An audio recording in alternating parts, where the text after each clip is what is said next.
Everyone, welcome to the Oviedo City Council meeting. It is Monday, October 20th. It is approximately 6:30 p.m. If we could all rise for the Pledge of Allegiance, please. Deputy Mayor, why don't you? I pledge allegiance to the flag of the United States of America and to the republic for which it stands, one nation, under God, indivisible, with liberty and justice for all.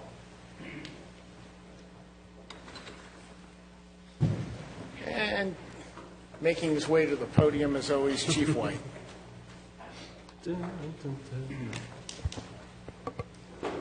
Chief, do you get extra credit at church for this? Not that I'm aware of. Maybe extra credit from above. There you go. Even better. Time will tell. If you'd like to join me in prayer, please do so at this time. Father God, we come to you with praise and thanks for what you've bestowed on this community, and we ask that you continue your protection on all our city employees.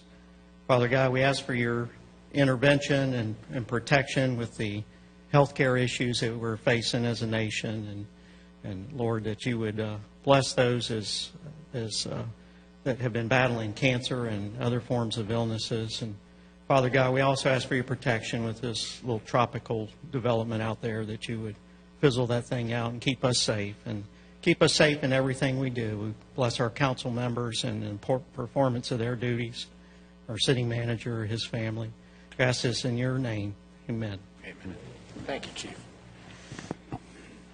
Our first item of business, we have a ceremonial item. I know it says none on the agenda, but Mr. John Jones is here from Little John Engineering, and he has a small presentation for the city staff and council, I believe. Yes, thank you very much, Mayor St-Pierre. Ladies and gentlemen of the council, Madam Clerk, my name is John Jones with Little John Engineering Associates. I am honored to present to you this evening, acting as messenger, an award from the Florida Redevelopment Association, Roy F. Kenzie Award, that was given to the city of Oviedo for the outstanding new building project, Oviedo on the Park, and it was awarded at the FRA's annual conference. So we have the item here in the box. Thank you, John. Oh, it's heavy. So, John, can you elaborate just a teeny bit on this, the organization itself? Certainly. The Florida Redevelopment Association is an outgrowth of the League of Cities, Florida League of Cities, and it provides counseling and information clearinghouse and best practices and advice for the operation of community redevelopment agencies throughout the state. The Roy F. Kenzie Award is one of the most prestigious awards a public agency could receive, and it recognizes investment in community redevelopment activities. John, so the city of Oviedo should be very proud. Didn't we receive something from them once before? Yes, you did. In 2011, you received an award for your Opportunity Site brochure from the Florida Redevelopment Association. Well, John, we appreciate it. Thank you for attending. I know it was down in Miami. Not a problem. We do appreciate you representing the city. You do a great job of it. Thank you very much. It's my honor. Thank you. Thanks, John. All righty, moving along, we're up to item number 2, approval of the minutes for our regular session of October 6th. What is the pleasure of council? Make a motion to approve the minutes of October 6th. Second. Motion second. Any discussion? Sir. To the left? No? All righty. Hearing none, call the vote. All in favor of the motion, please signify by saying aye. Aye. Opposed? Motion carries. Moving along to item number 3, it's the public comment portion of our meeting. I have no written requests. Is there anybody in the audience who would like to address council on any item? Nothing. All righty, moving right along. Consent agenda, items 4 through 7. What is the pleasure of council? Mayor, Councilman Henkin. make a motion to approve consent agenda 4 through 7. Second. Motion second. Anything, Councilman Henkin? Councilman Britton? Councilwoman? Deputy Mayor? No, sir. All righty, hearing none, I'll call the vote. All in favor of the motion to adopt the consent agenda as presented, please signify by saying aye. Aye. Opposed? Motion carries. Moving on to item number 8.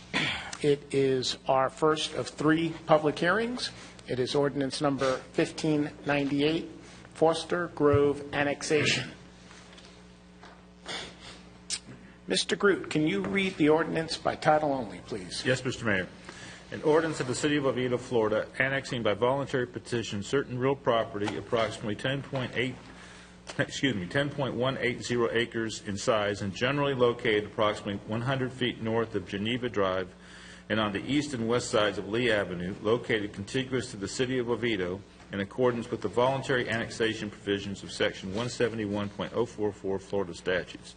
Redefine the boundaries of the City of Oviedo to include said property, providing for findings, providing for conditions, directing the city clerk to record the ordinance with the clerk of the circuit court, with the chief administrative office of Seminole County, and with the Department of State, providing for legal description and a map, providing for a savings provision, ratification of acts and acknowledgement of inclusion of lands within the city municipal boundaries, providing for conflicts, providing for severability, providing for non-codification and the taking of administrative actions, and providing for an effective date. And that's the ordinance by title, Mr. Mayor. Thank you, Mr. Groot. Mr. Cobb, please enlighten us. Thank you, Mayor. This is a request to approve a voluntary annexation petition for approximately 10.18 acres located approximately 100 feet north of Geneva Drive on the east and west side of Lee Avenue. Florida statute requires that a voluntary annexation must meet 3 criteria. It must be contiguous to the corporate boundary, it must be reasonably compact, and then the annexation may not result in the creation of an enclave. This requested petition complies with all 3 of those criteria. Therefore, it's recommended that the council conduct a public hearing and adopt ordinance number 1598. Thank you, Mr. Cobb. Is the applicant here? Do you have any comments? Good evening. I'm Jessie Hawk with Hall in the Night at 200 South Orange Ave, Orlando 32801. Thank you, staff. We're just here to say that we agree with staff's recommendation, and we're available if any questions arise. That's it. Great. Thank you so much. This is a public hearing. As I announced at the beginning, I have no written requests. Is there anybody in the audience who would like to address council on ordinance number 1598? Please do so at this time. Seeing none, we will close the public hearing and move on to the pleasure of council. Mr. Mayor, make a motion to adopt ordinance number 1599. 98. Sorry. Second. We have a motion and a second. Deputy Mayor, you have the floor. This is just more property to add on to the others, so, yep, no problem. You're good? Mm-hmm. Councilwoman? I'm good. To my left? Anybody? Good. All righty. Hearing no questions or comments, I will call the vote. The motion on the table is to adopt ordinance number 1598. All in favor of the motion, please signify by saying aye. Aye. Opposed? Motion carries. Moving on, I believe this is a companion to 1598. This is ordinance number 1599, the comprehensive plan amendment for Foster's Grove. Mr. Groot, will you please read 1599 by title only? Yes, Mr. Mayor. An ordinance of the City of Oviedo, Florida, amending ordinance number 896 of the City of Oviedo, Florida, said ordinance being the comprehensive land planning ordinance within the City of Oviedo, Florida, as previously amended, providing for amendment to the City of Oviedo comprehensive plan, said amendment changing the future land use of approximately 8.29 acres from Seminole County low-density residential to City of Oviedo low-density residential. Said properties being assigned tax parcel identification numbers 11-21-31-501-0B00-007A, a portion of 11-21-31-300-002A-0000, a portion of 11-21-31-502-0A00-0040, 11-21-31-501-0A00-009A, and a portion of 11-21-31-501-0B00-0030, and being described in this ordinance. Providing for legislative findings and intent, providing for assignment of the land use designation for the property, providing for severability, providing for ratification of prior acts of the city, providing for conflicts, providing for codification and directions to the code codifier, and providing for an effective date. And that's the ordinance by title, Mr. Mayor. Thank you, Mr. Groot. Just want to make sure everybody got that in case you want them to read it again. No? All righty, we're good. Mr. Cobb, please enlighten us. Thank you, Mayor. This is a request for the City Council to approve a future land use designation amendment for approximately 8.29 acres from Seminole County low-density residential to City of Oviedo low-density residential. Basically, this involves a change of jurisdiction because we're going from like to like. The Seminole County low-density residential carries a maximum density of 4.0 dwelling units per acre. The city low-density residential carries a maximum density of 3.5 dwelling units per acre. So in the realm of comprehensive planning, this is a reduction in density. The request also qualifies as a small-scale future land use map amendment. And what this means is that if the council adopts, it will be sent to the Florida Department of Economic Opportunity. They will have 30 days to review, and if they choose not to review, the ordinance will become effective 31 days after its adoption. The Development Review Committee and the Planning and Zoning Appeals Board have both reviewed this ordinance and recommend adoption. Therefore, it's recommended that the City Council conduct a public hearing and adopt ordinance number 1599. Thank you, Mr. Cobb. At this time, as I did announce earlier, these are public hearings. Is there anybody in the audience who would like to address council on ordinance number 1599?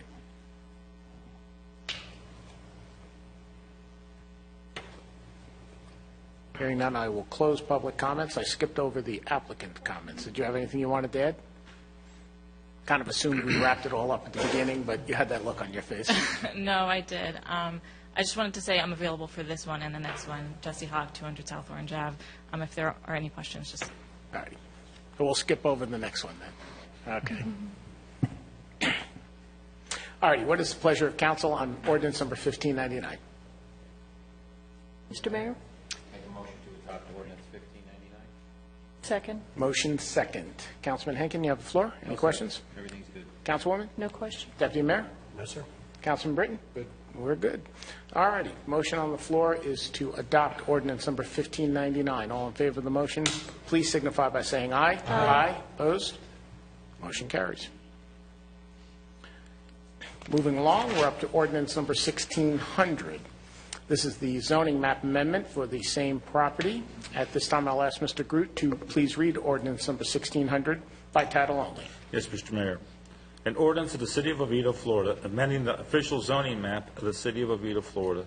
Said amendment changing the zoning district of approximately 9.707 acres located approximately 100 feet north of Geneva Drive and on the east and west side of Lee Avenue from Seminole County Agriculture and City of Oviedo Residential to City of Oviedo R-1, providing for legislative findings and intent, implementing action, non-codification, severability, conflicts, and an effective date, and ratification and affirmation of prior actions. And that's the ordinance by title, Mr. Mayor. Thank you, Mr. Groot. Applicant already made their comments on this. This is a public hearing. Is there anybody in the audience who would like to address council on ordinance number 1600? Hearing none, we will close the public comment portion and move on to the pleasure of council. Mr. Mayor, make a motion to adopt ordinance number 1600. Second. Motion and a second. Deputy Mayor, anything? Now, this just gives us the zoning that we talked about a second ago. Councilwoman? I'm good. Left? Good, good. I do have a question. I don't know if it should be for the applicant or the engineer. Lot sizes, who wants to handle that one?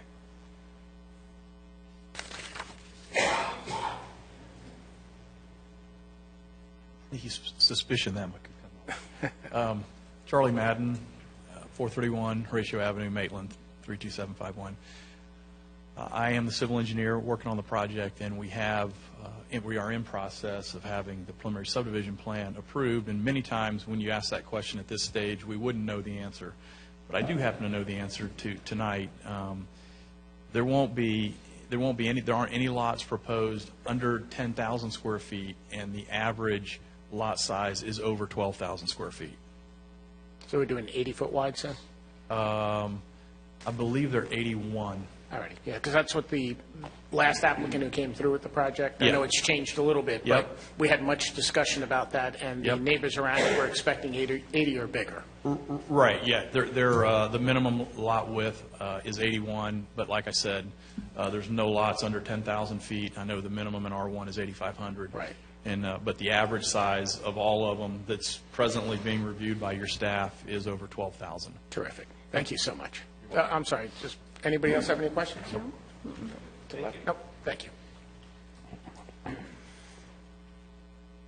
All righty, the motion on the table is to adopt ordinance number 1600. All in favor of the motion, please signify by saying aye. Aye. Opposed? Motion carries. Moving along, we have no first readings, we have no resolutions. We do have one discussion item, so I will turn it over to Mr. Cobb. Thank you, Mayor. Tonight, we would like to have a discussion with you about your priorities for state lobbying services for the next year. In your memorandum, we did provide for you a list of projects that were provided in, that was part of our work order for last year. A number of those items obviously should carry over into this year as well, but we also wanted to find out if there was anything that you would, one, like to have removed from this list, but two, if there was something that you wanted to have added to the list. Mr. Carmody, Mr. Stewart, and Ms. Hertel are here tonight, and we'd like to have a discussion with you. And based on what we learned tonight, we will prepare a scope of services and a work order that will be brought back to you for formal adoption, and probably, hopefully, either at the next meeting or the one following in November.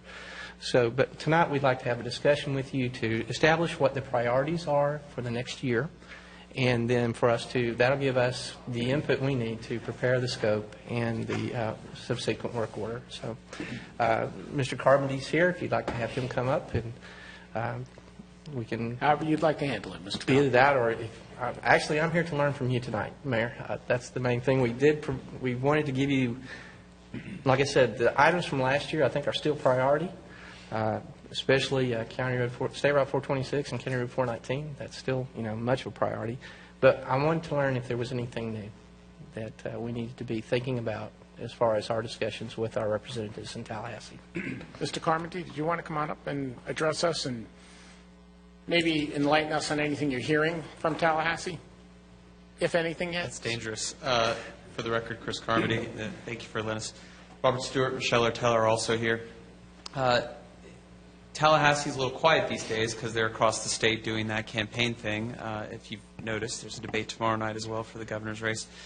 We've been staying in contact with Mr. Cobb and staff and some of you on various issues that are here locally important and also statewide important. I know there's some issues over some concerns over gun ranges and backyards. We've certainly looked at that and been doing some research, and if that's something the city wanted to take on, we would be honored to work on your behalf on that and any other issue. Obviously, some of the funding issues we're looking forward to working on next year. Regardless of who wins the governor's race, we feel very comfortable with who's coming back in the House and the Senate, that we can work with them to make sure that we can get these in the right priority. So we're looking forward to the discussion as well, whether you're going to add or delete or what have you on the agenda. And whatever you guys end up deciding, we'll look forward to working on your behalf to get it done. Any questions for Mr. Carmody? Chris, while you're up there, do you need a fan or anything? I bring one everywhere I go. It's Anything else? Michelle and Robert. They're very good fans. No? All righty, Chris, if we need anything, we'll call Yeah. you. Thank you. All righty, Mr. Cobb, so you're looking for affirmation of what we were working on and possible new ideas. Yes, sir. All righty, does anybody want to lead off on the discussion? Mr. Mayor? Sure. Chris, I just wanted to ask, well, any one of you can answer this, but, it's always been my experience, like, if you go up and ask for too much, we have, 7, 8 things here. Is it better to focus in on 2 or 3 of them and just, because everybody's asking, what would be your direction if we had to choose for these? Certainly. So on funding issues, there's nothing wrong with having a long list. But as we worked last year, as we got further into session, we realized certain things on the list just weren't going to happen for whatever reason, and other things had a better chance of success. And so once we had that focus in working with you all and, of course, staff, we were able to fine-tune our focus during session and go after some. So I don't think there's an issue with having a long list. They will have a surplus next year if you believe the estimations.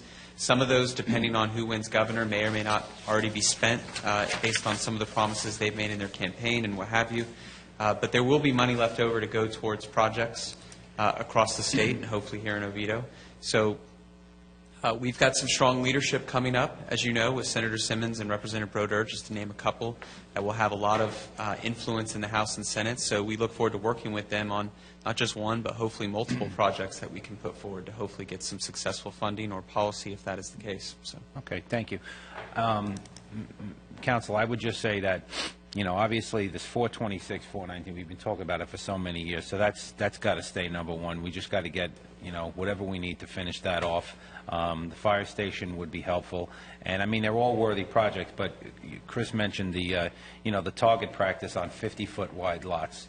That just cannot happen in subdivisions. On bigger lots, yes, but not on 50-foot wide lots. So I mean, if you can look at that and come to some compromise, that's very important. That we look at that, but you know, I like 1, 2, and that stuck in there at number 3. And if everything else can be there, they're all worthy projects. So we just move on and just add that in. When you say the gun range is on 50-foot wide lots, you're just talking about in suburban zoning in general. Yeah, correct. There should be more. Broad. Yeah. Okay. Yeah. Leave it out there in Geneva. Those 5 acres, let them have all the fun in the world they want. The big lots is good, but I think everything is worthy to continue asking. You know, and I would just add, you know, we were very close for the amphitheater funding, and I think, you know, due to the timing, maybe it didn't work, but now we'll be there again. I think we probably will have success. That might be, we want to ask that one right out of the gate because we were close, so that would be good. But they're all worthy. Keep them in, and the range thing, and I'm good. Does the rest of council agree on the range item? On what? The gun range? Gun use in suburban. Right now, we're prohibited from passing an ordinance by state law. Yeah, we can't do it. I think we can go to jail or something if we do it. Chris, do you know how this rule works? Can't we be like fined and fired? And... Lawyer answer, it depends. Yes, because we might hire you to protect us, so you never know. You know, I've had a couple conversations with some of you, and just to go bring everyone on the same page, it's an interesting issue, and you're absolutely right, Mayor, that there are criminal penalties, not just you know, slapping on the hands penalties. If you go rogue on that particular law. I spoke with your police chief today, and we remain committed to, if we can come up with creative solutions, whether it's through a local ordinance or through state legislation, we want to work with you to help solve this problem so that you can ensure that whether it's just a neighborhood, when there's woods behind it or what have you, whatever it is, that you can feel comfortable that your citizens are safe. There probably are unique ways of doing it locally, but again, to your point, Mayor, at the risk of perhaps you angry someone and they try to actually impose criminal penalties. So if that's the case and the council's not comfortable with that, whatever ordinance that your attorney, your manager, and your police chief maybe come up with our help or not, then we'll look at the legislative route and see if the NRA and some of the folks up there are willing to have a reasonable compromise on how we not take away anyone's rights, but address the fact that some of these areas, even in a small town like Oviedo, have some dense areas where you don't want those guns going off so close to neighbors. So, do we have affirmation from council? Yep. Based on that? Mm-hmm. Okay. All righty. Thank you, Councilman Henkin. Anybody else? Maybe you can help us out. I heard a rumbling at the League of Cities that the legislature is changing their calendar for when they meet, and I don't know if it's this year or next year, but we got appointed to 2-year terms in the League of Cities. So could you fill us in on what that means, what we would need to do? Yeah, to so respond to that? and that would be 2016 that they'd be looking at that. So it won't have any effect on 2015, which is the upcoming session. And for the record, Robert Stewart with the Gray Robinson Law Firm. What passed last year, there was a bill that went forward to force every other year, the even numbered years, all being in January and February for a session instead of March and April. So by way of background, every 10th year during the redistricting session, that session is always held 2 months early to allow time for the district to be drawn and vetted by the courts and ultimately be applicable for that coming election that following August and November. There was a movement this year to have every even-numbered year be in the winter, January and February. What ultimately passed was an option for 2016 only, where the Speaker and the President could decide, if they so chose, to move it forward. That decision has not yet been made. I think they have to declare like 120 days out. I forget the exact number, but we'll know well in advance if it'll be in January and February. My gut says that it will be. I think they wouldn't have passed it if they didn't intend on moving it. So I think it's fair to predict that January, February 2016 will be in Tallahassee, which will just shift your process up a little bit. So instead of having your legislative workshop in October like we're having it now, we may want to have it in September or August to get ready for a January session. But that's what you're referring to, Council. Right. And as far as the list goes here, I could change a few things around, but I think it's fine. But I don't know what's going to come out of the League of Cities or what new issues might come up, like the ride-sharing issue, whether that'll have an effect on us, that we have to do something or whatever. So I think this is a good start. Maybe later in the year we can update this. Great. Thank you. Councilwoman, do you have anything to add? No, I agree with the list. I realize as time goes on, you're going to see where the money is and where it's going to fit in, and then put all your energies into that area. But the roadway widening is so important, and so is the amphitheater on Oviedo on the Park, and they're all very, very important. So thank you for keeping us front and center and getting us. I'll thank you in advance for all the money you're going to get us. No pressure at all. All right.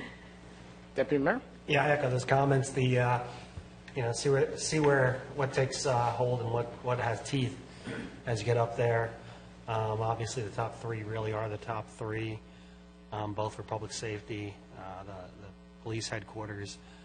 Probably I could slide up and just because we have funding for the fire right now and we're looking for more, but whichever will have teeth at the time is really and how it slides in through the process will be more the way it goes. But I'm very happy with this list and the job you've done. Thanks. Come on up, Chris. Just one more thing, and I know we say it, but I'll say it again.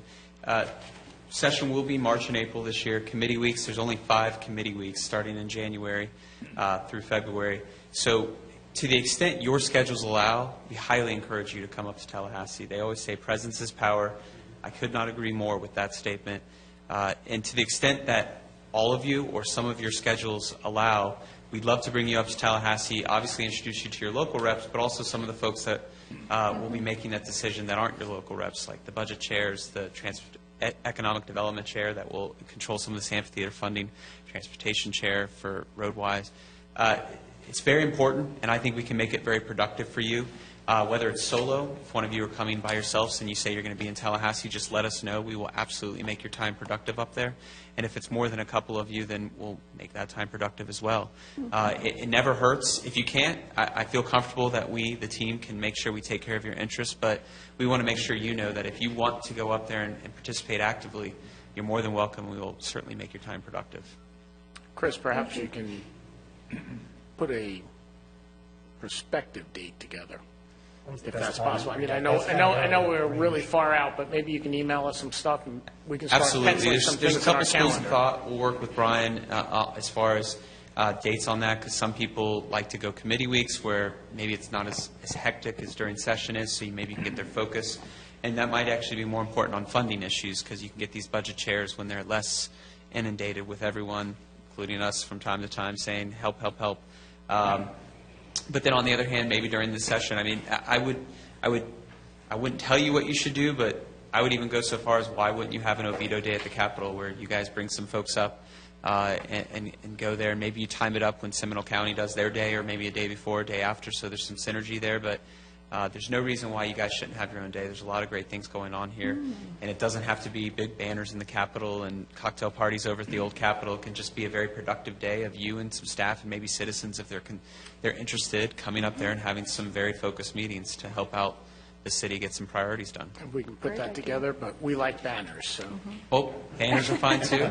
We can do that. We'll hang it right there. Although we don't allow them in our city, but we like them. We'll Like work it with with Tallahassee. We'll make sure that gets scheduled to the executive. Thank you, Chris. Anything else, Deputy Mayor? No. The one that I'm surprised Councilman Henkin didn't bring up was distracted driving. Yeah, that's true. Chris, can you come on up and speak to that? I mean, The chief and I have been beating that dead horse for years. We just can't seem to get any traction. Who So I wa- just figured I wasn't going to say anything. who wants to give us a? I'm gonna defer to I Robert. lost a mock debate on this issue when I went up with the chamber last year. I got crushed on it, but It's a tricky issue. I'm going to defer to Robert a little bit on this. On behalf of a few other clients, he's been very focused on that issue, so he's a little more aware of kind of the maneuverings on that particular legislation. Yeah, I assume you're speaking about texting and driving and the dangers around that. I was shocked he didn't bring it up. I just tired of talking about it.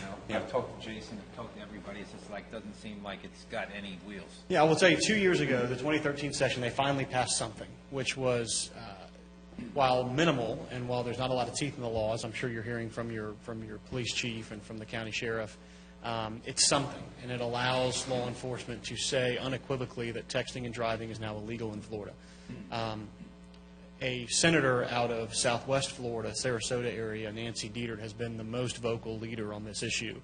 And the several years in a row where she filed it and didn't pass it, we and many other lobbyists who represent local governments and or sheriff's departments that want to see a stronger law begged her in that final year to not let up, make it a difficult law, make it have teeth, let it be a primary offense.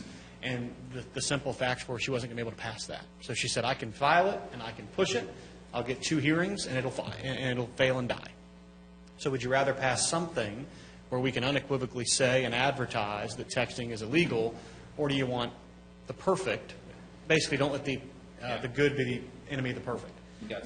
And so we got something. Now we can build upon that because the data clearly shows that this law can't be enforced. And the sheriffs, the police chiefs in Tallahassee the associations are very much involved in this.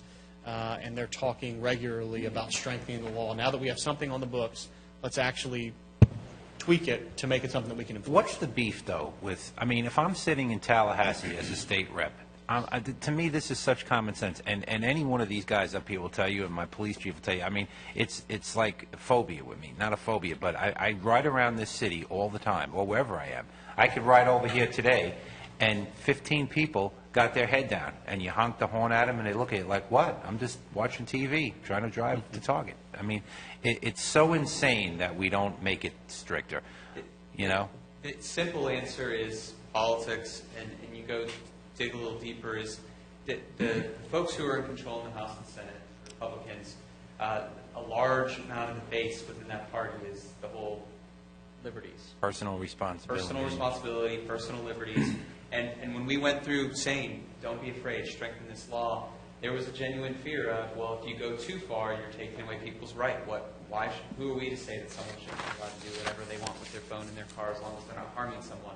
Right. And the whole idea was, I'm not saying I necessarily agree with it, but the whole idea was that if they do something bad while texting and hit someone, then they'll get charged anyways for other things. It's an oversimplified way of looking at it, if I'm being honest. Yeah. But that is the perception that they took. So Senator Dietert, as Robert stated, I think that's a very accurate summary of the situation, realized she could go for the more aggressive bill that's probably more on point with some of the stuff we're dealing with here in Florida and even in Central Florida, or just get something on the books so a couple years later we can go back and go, everyone agrees it's an issue. And clearly, no matter what is in the law right now, it cannot be enforced unless you just happen to pull over someone, and as you're pulling them over, you find out they were texting. Yeah. It's a very difficult standard. I'm not going to call the chief up here to explain how that works, but... Well, you remember how the seatbelt law was the same way? It was a secondary offense, and it took a couple of years. Now, if you're not wearing a seatbelt, to me, I look at it the same way. If if the personal responsibility, crowd wants to say, why do we have a seatbelt law? If I want to drive in my car without a seatbelt, it's up to me. But everybody puts their seatbelt on. And they would probably say they don't understand why there's a seatbelt law. Again, I'm not saying I disagree. I agree with it. But you pile on the politics of it. The states that have the real aggressive texting laws all happen to be very dark blue states. So there's just this perception that you go that way, you're going liberal. Again, I call it pothole politics. This is not a party like a red or a blue thing. This is a safety thing. Yeah. But they don't always see it that way because the nature of anyone who's an elected into office, if they like their job, is to get reelected. So they're a little. And it's very easy to spot. And I'm sure you've all seen. You're driving down, and the light's green, and there's like a big space, and all these guys sitting there, and there's a million cars in front of them. I just saw it driving over here, but I think at the very least. I think that was Chris you saw it driving. Yeah, They should pass that law. If you're at the front of the line, they should absolutely not allow you to do that. Yeah, absolutely. I think, at least like you mentioned, you really have to see something to pull it over. But I think what we should do at least, and I talked to this to the chief, I think some people don't even realize that it's illegal. And you can, because you have the secondary law. You could put up signs around the city, texting is against state law, could you not? Absolutely. Well, I've never seen a city do it yet, and I'd like to be the first. Because and I think that, most people, when they see a sign, they will obey the law. There's a few people that will do it, but, that texting and driving thing, can you imagine living in, like, Colorado with the marijuana is legal, texting and driving, and their accidents are up like 300-400%, It's crazy. But maybe some signs around town, Mr. Mayor, to let people know it's a secondary. He said he likes banners. Yeah, there you go. Well, we appreciate it. It's an uphill battle, but it's worthy of, I'm sure somewhere down the road it'll get. Without question, somebody will file a bill this year to strengthen the law, and we'll tag it, and we'll talk to the members as it heads up to a committee. And you get other cities too, like other councils around, are they asking, talking to you about it? I think, generally speaking, law enforcement and local governments want to see it strengthened. There you go. Now, but there are other priorities that sometimes take precedent when it comes time to put your cards down. You decide which ones are more important. There you go. Kind of ironic with the seatbelt law, because you're only harming yourself, but when you're texting down the road at 60 miles an hour, you could be harming someone else. But yeah, just food for thought. Anything else? Anything else we'd like to see on the list? Mr. Cobb, any questions for us? Yes, sir. Anything we missed that you'd like? Would you like us to include the texting and driving, just maybe have them monitor any? Yes. Yes. Okay. Yes. No. One no. But the yeses have it. So. Okay. The yes is for monitoring, right? Progress in the legislature? Pushing for it. Advocating. And what about that it is a secondary offense, but what about putting up some signs around the city and letting people know it's against state law? Would that be something that we could do? I just don't know how effective it is. We could, but You do that already with the portable signs, don't you? Yes, we have. I've seen you with the portable signs and seen it up there, so. Thank you, Chris. Thank you, Robert. Put them out there. We have had the electronic signs up with that up on 417 and also on Mitchell Hammock and other places. So periodically, we will put those up. We're talking about texting and driving. What about permanent ones? Green permanent ones right on the road that are always there. Well, our limitations are on the roads that are ours, Mitchell Hammock, Yeah. Lockwood. Well, we ain't going to solve it in one night. I think we made the conversation, people look at it, but it's certainly got to be looked at, because I can tell you what, Novito, it is, in my opinion, of epidemic proportions. I can drive here every day, 10 minutes, and 20 people got their head down and doing something, and it's not right. You should drive through 3 counties every day and see how bad it is. Yeah, I can imagine. It's just, it's just ridiculous. I see the councilwoman doing it all the time. No, I take personal responsibility when I drive. There you go. Well, you take the personal responsibility, but, most people don't. When they rear-end you and kill you, that's the problem, and we've seen it all too often, but... I guess my thoughts on it, and why I'm not so jumping on the bandwagon, is I have seen people driving down the road. The women are looking in the mirror, putting their lipsticks on, they're combing their hair, they're looking down, reading something, they're talking to their kids or whatever, they're looking in purses or looking for something under the seat. That is distraction also. It's not just texting. And I think it's very, very difficult to enforce that, and I believe there is personal responsibility. When you drive, you're driving a machine that can kill people. You have to pay attention. And what are we going to do? Ban combing your hair in a car, or putting makeup on, or those types of things. So I think it's a bigger issue. So that's all it would take to get you on board. Add it to the list. What I think No, I is, think it's a know she does bigger have a good issue. point. I mean, there is, when you say distracted. It's really distracted driving. It's distracted not just, driving, yeah. that's correct. It's distracting, not just texting, because the way the secondary offense is listed now, I could be scrolling for a phone number and I wouldn't be violating the law. I could be reading something on the phone and not violating the law, as long as I'm not texting. Right.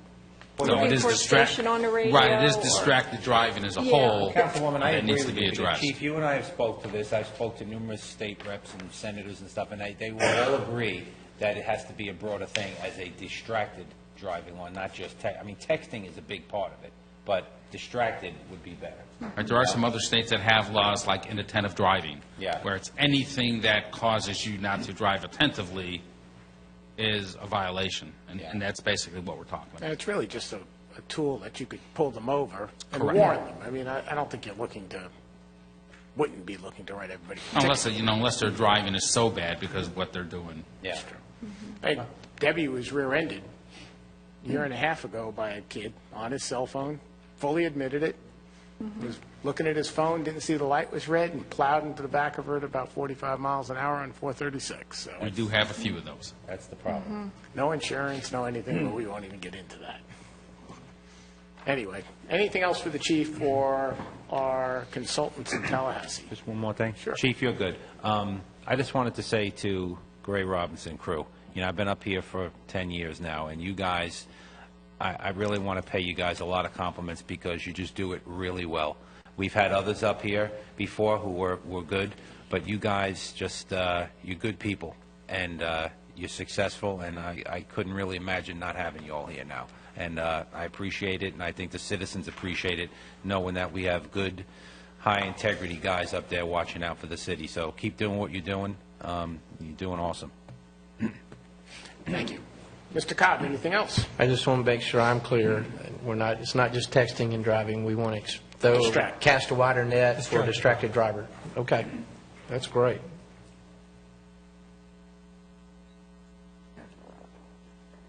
Oh, can we get a plug for his car out the back? Robin's working on that. Where is Robin Oh, tonight? that, Mr. Hinkin, you make a good point. That would be something, I think, it's something new that possibly something we could go after. If you'd like to add that to the list as far as, EV connections. That becomes like broad. I mean, there's a lot of ones out there, and they perfect that electric car, and it can go 300 miles, and it charges all over. If you'd like to, I would like, actually, I think it would be a good idea to add it to the list, funding for EV connections throughout the city. Yep. I don't want Okay. to bring it up. It sounded self-serving, but yes, I'd like to plug in all over the city. And there are multiple electric car owners here in Oviedo. Once you own one, you start to find everybody. Consensus for us to do that? Sure. Okay. I mean, I do average 230 miles to the gallon right now, so yeah, no one can complain about that. No. I seen a guy in the Publix Riverside Landings over here drive past me the other night in a Nissan Leaf. Now, he has like a hybrid, but the Nissan Leaf is completely electric. He only goes like 80, 100 miles on. The guy rode by me, it's like, I saw it was the Leaf, I checked it out, completely electric, very cool. Yeah, mine has the little generator engine, so Yeah. if I run out of Yeah, but electric, 200 I'm not miles an stuck. hour isn't too bad. No, not bad at all. It's good. Mr. Cobb, anything else? No, sir, unless you have something that you would like, if there's any other Anything else from the issues you'd like council? us to pursue. Good. Awesome job, thank you guys. All righty. Okay. Thank you, guys. We appreciate everything that you do for us. All righty, city manager's report. We're up to you, Mr. Cobb. Yes, thank you, Mr. Mayor. And out they go. I have two things very quickly. One, we received correspondence from NerdWallet. This year we are ranked, the city of Oviedo is ranked number 3 on their list as top 5 places for young families in Florida. What list? NerdWallet, top NerdWallet. 5 places for young families. We were ranked number 3. Our neighbors to the west, Winter Springs, they were ranked number 6. This goes along with our 2013 designation of being the 7th best city in Florida for job seekers. So I wanted to convey that good news to you that, once again, we received another award. And what was it exactly called? Best place to do what? Top 5 places for young families in Florida. We were the Young third. families. We were number 3. And Can our signature line get any longer on our emails? well, one thing I would like to say, though, I was looking at the winners, and we are the highest-ranked city, highest-ranked municipality. The others are places that are not incorporated municipalities. So that was one thing that I took from it. Wow. And of course, I'm biased, but it was one of the things I took from it. The other thing that I would like to say is thank you. Tomorrow is my 1-year anniversary of you all appointing me to serve as your city manager, and just wanted to say that I appreciate it. You made it through a year? I made it through a year, That's a and record, I think. and as I told the mayor the other day, I still look forward to coming to work each day. So thank you very much. Well, thank you, Brian. You've done a very nice job, a great job, actually, of keeping it all together, bringing calm to the city. You know, the staff is still misbehaving behind you, but that's okay. You can deal with that as you go on. We're going to put a little camera up on you guys so Mr. Cobb can see it all, like the way we see it.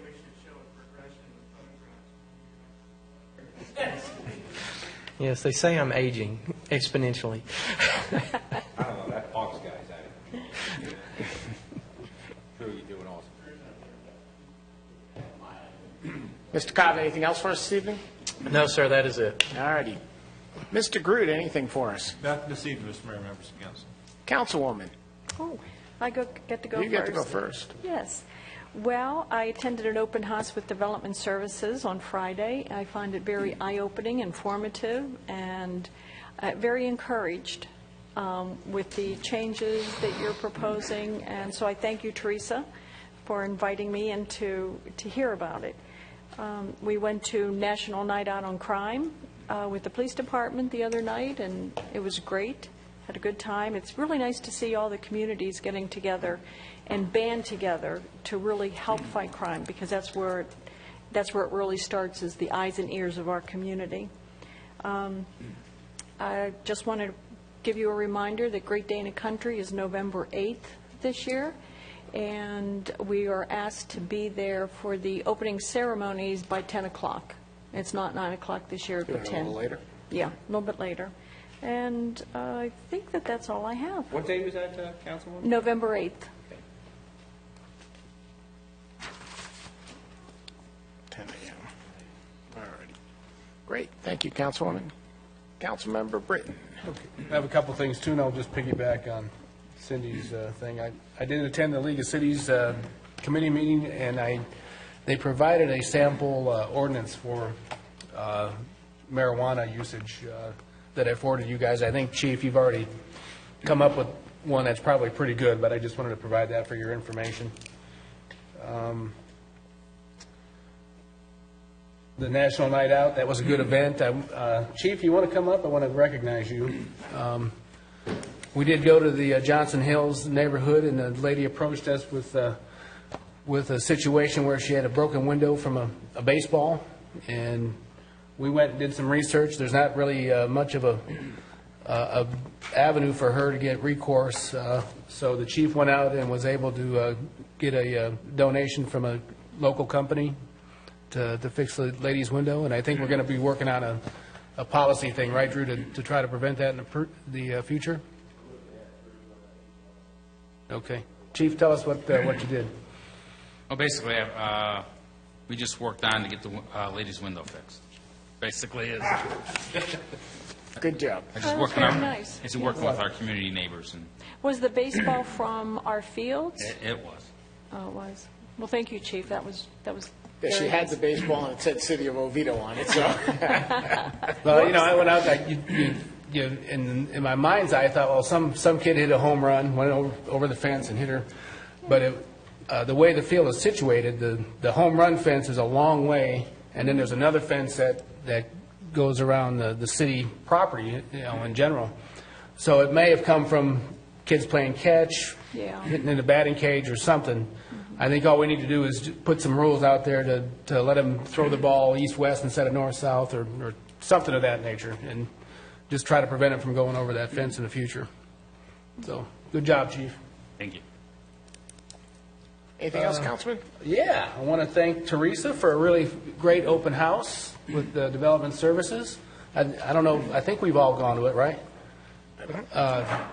Very informative. Every now and then we get in the weeds and we forget what everyone's doing. And so it was very good to get caught up, put faces with names and functions with names. So thank you for doing that, and I really appreciated it.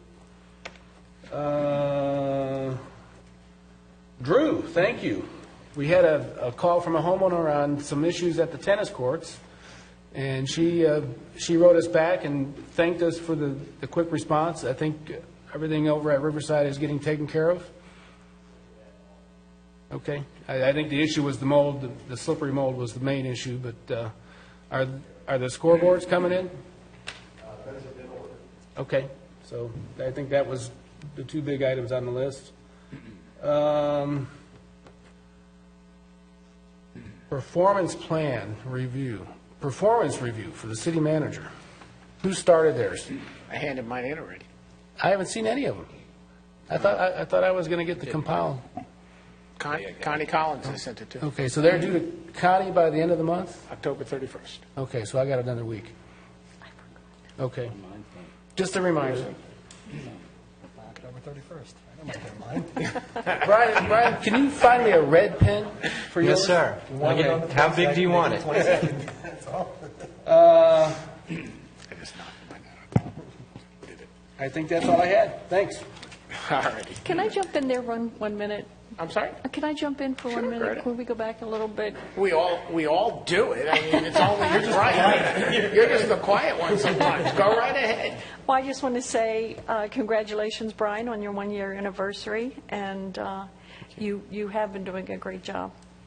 Great job. And I promise I'll get your evaluation done. I promise.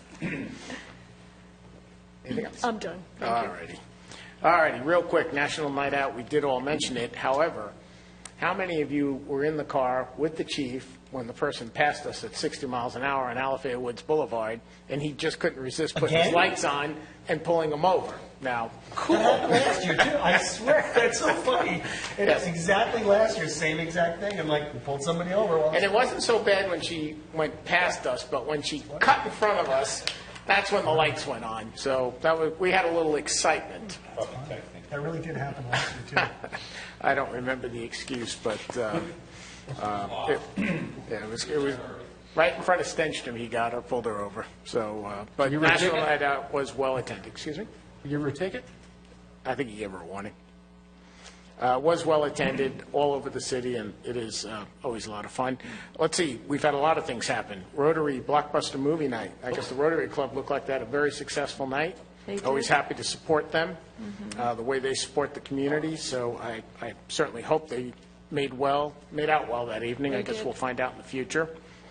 Everyone's mentioned the open house and development services. Thank you so much, Dr. Carrera. It was as Councilman Britton said, it was just nice to see what everybody actually does and kind of how they do it. So we do appreciate that. We've had 2 UCF night victories since we last met. So the Knights are on a roll, and it's homecoming this weekend on Saturday, 5 o'clock game for everybody. In front of us, we have some of our hometown favorites. We have the Christmas tree lighting event on Saturday, December 6th at 5:30 to 8. I guess we light the tree around 6, right? That Santa comes, holiday music, Christmas music. Excuse me. It'll be a lot of fun. This year, right, Chief? Come on, man. The city's doing that. We need it. Historical science.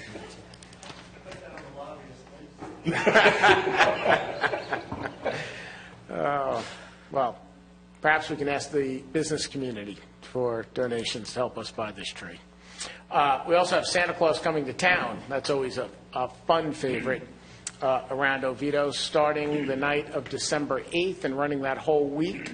And there is a makeup night on, I guess, Saturday the 13th, Chief, if we get a rain date. So everybody can look for the schedule. Will be up on the website, or is it there already?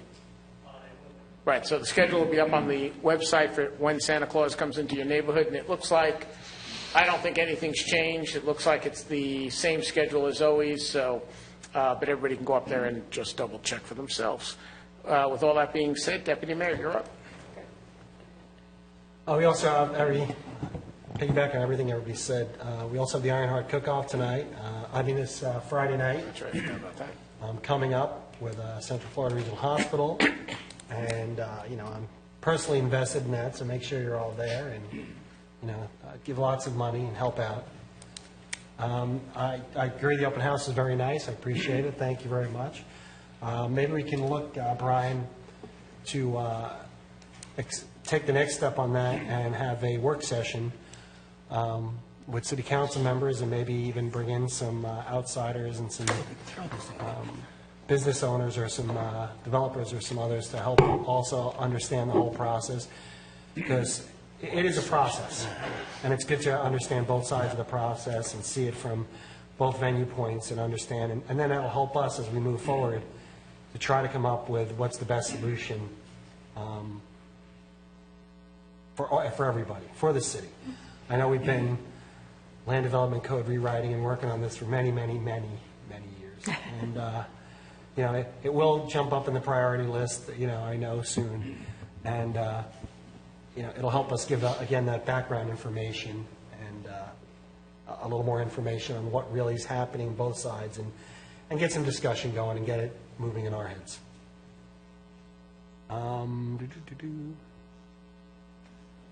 Oviedo Homecoming Parade's coming up this Thursday. My dates are always wrong. And then next week it's Friday for Haggerty, so that'll be fun. You'll also look out on the streets for everybody driving and pranks and stuff that have been going on. So there might be that going on. That's it. Great. Councilman Henkin, last but not least. All right, just a few things. First thing, a good one. Congratulations to our favorite son, Blake Bortles. Got his first win in the NFL. So proud of that kid. It's like every time you watch him, you're like, this is our kid, and he's doing so good. I'll admit he didn't have a great game, but he took the win, and that's how we are in Oviedo. CBS didn't have it on television. Yeah, it's all about team. So the Jags are on their way. Brian, I'm going to echo what the Councilwoman said. Writing your review this year was one of the best things I did all year. I mean, you've just come in. You're a great leader. You got a great personality. The staff loves you. We love you. The citizens love you. So, I mean, I sat up here for many years wondering when and if it would ever get stabilized, and you really have, just done a magnificent job. So, congratulations on that. Teresa, you and I have had some talks about your program, and I read it all. As I mentioned, I didn't come for reasons that we discussed.